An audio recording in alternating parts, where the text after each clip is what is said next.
So you specialize in all different asset classes? So you can do multifamily and other things? Yeah, we can do, I mean, look, if it's property related, there's definitely different asset classes. Retail gas stations? Retail gas stations. Car washes, malls, oil change. offices. Retail. All of the above. I mean, I like to name them because clients are like, yeah, what type of properties? And literally it's all of them. We're working on a solar installation. Yeah. We're working on a lot lot of manufacturing and distribution and data centers. And, the new construction multifamily. We got massive hotel renovations happening. Like we got all kinds. Could you do a marina?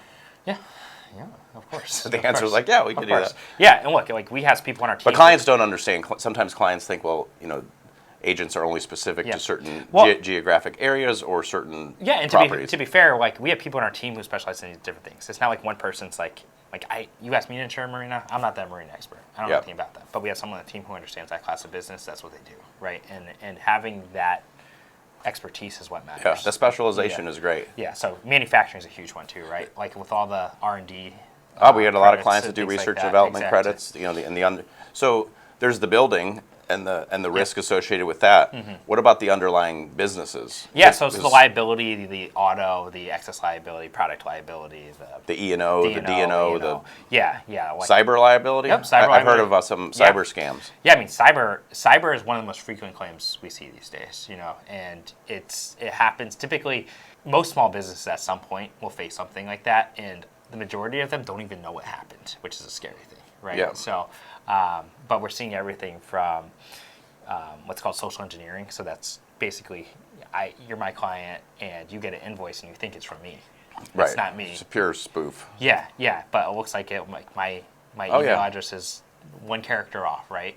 And you tell your ops person to send out a check, I get it. Right? Ransomware is another one where they come in so ransomware for manufacturers. That's like we just had this happen to one of our clients, and thank God we had data theft and so ransomware, like especially when you're a manufacturer, right? Like they came in, they locked down that place for 2 weeks, couldn't get in, entire plant shuts down, can't operate. Yeah. Like the business income. And they have all their information. They have all their customers' information. They have all their billing information. Yep. Yeah, all the social security numbers of all their employees. I had a personal friend in Charlotte that went through that with his small business.